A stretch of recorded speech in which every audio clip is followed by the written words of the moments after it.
Dina Zayka 87 Smart TV-інде BTV-ді қоса алмаған. Сондықтан көмек сұрайды. Алдымен тіркелу керек.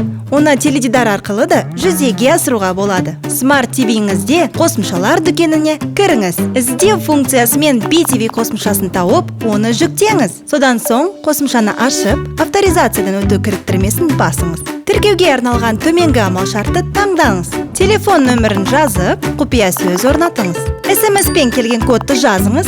Аллақай, тіркелдіңіз. Сонымен қатар BTV мобильді қосымшасы арқылы тіркелуге болады. Смартфондағы қосымшалар дүкеніне кіріп, іздеу жолында BTV деп жазыңыз. Қосымшаны жүктеп, оны ашыңыз да, тағы бөлімін таңдап, кіру пернесін, сосын тіркелу пернесін басыңыз. Соңында телефон нөмірін жазып, құпия сөз орнатыңыз.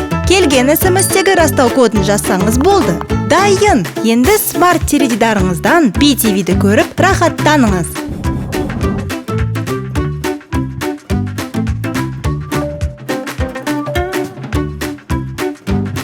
Билайн, жарқын жақта өмір сүр.